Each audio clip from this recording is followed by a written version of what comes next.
اس دن مجھے کوئی بتا رہا تھا کہ کبھی ایک بچہ بیمار ہوتا ہے وہ صحیح ہوتا ہے، دوسرا بیمار وہ صحیح ہوتا ہے، تیسرا بیمار، کبھی خود بیمار، تو وہ گھر کے اندر بیماریاں ہیں غریب۔ تو میں نے کہا کہ آپ بے شک غریب ہیں لیکن پھر بھی اللہ کے راستے میں کچھ نہ کچھ صدقہ دیا کریں، کیونکہ حدیث میں آتا ہے کہ صدقہ مصیبتوں کو، بلاؤں کو ہٹا دیتا ہے۔ تو صدقہ صرف مالدار کے ذمہ نہیں، غریب آدمی ہے تو وہ بھی اللہ کے راستے میں کچھ نہ کچھ اپنی حیثیت کے مطابق دے۔ میں نے کہا 10 روپے بھی دے دیں دن میں، یہ بھی صدقہ ہے۔ کوئی نظر نہیں آیا، جاتے جاتے مسجد کے ڈبے میں ڈال دیا، صدقہ ہو گیا۔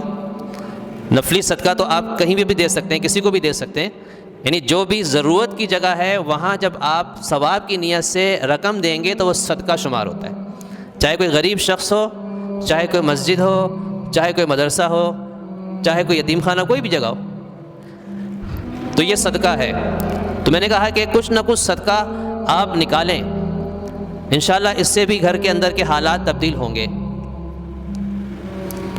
اور بعض حضرات تو ان کا معمول ہے کہ وہ صدقہ روزانہ کے حساب سے نکالتے ہیں، روزانہ کام پہ جانے سے پہلے کچھ نہ کچھ اللہ کے راستے میں صدقہ دے کے جاتے ہیں۔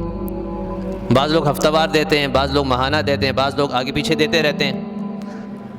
حضرت مولانا اسلم شیخ پوری رحمۃ اللہ علیہ، ان کا میں نے ایک جگہ پڑھا، ان کے بیٹے نے بتایا جب ان کی شہادت ہوئی تھی کہ والد صاحب بتاتے تھے کہ میں ہر نماز کے بعد صدقہ دیتا ہوں، ہر نماز کے بعد، دن میں 5 مرتبہ ہو گیا نا، یہ میرا معمول ہے۔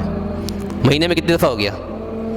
تو بعض لوگ ایسے بھی ہیں، اللہ تعالیٰ نے اس کی وجہ سے بڑی برکت عطا کی کہ اللہ تعالیٰ نے ان کو دینی لحاظ سے بھی اور دنیاوی لحاظ سے بڑی حیثیت دی۔